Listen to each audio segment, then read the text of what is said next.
Hello, in this video I'm gonna show you how to take a screenshot on MSI Stealth. To take the screenshot, you need to click on either the Windows Shift and S at the same time on your keyboard, or instead you can click on the print screen key, which is next to the power button. So whatever works for you best, you can use it. I'm usually using the keyboard shortcut, and then you can select the screenshot or screen recording, and in screenshot you can select rectangle, window, full screen, freeform. I'm gonna show you all of them. So the rectangle one allows you to select what to screenshot,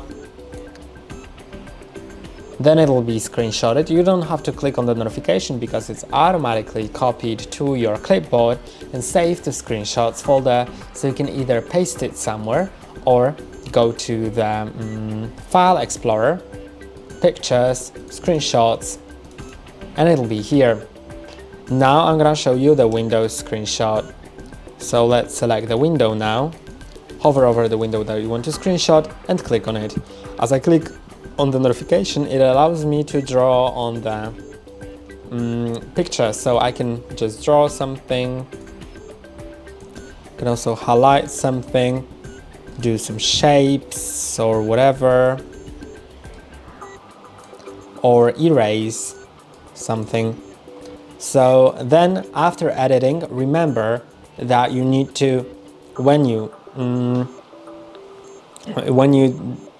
edit it, then you need to save the edited copy. So you can either save it or click on copy to clipboard. And now I'm gonna save it in the screenshots, and I'm gonna replace the old one, but you could also change the name for it. You can see this is the new one, and now I'm gonna show you the full screen screenshot. So this is how you do it. And then there is also the freeform, which I don't really understand the purpose of, but at least there is something like that, so you can use it for a few things, I guess.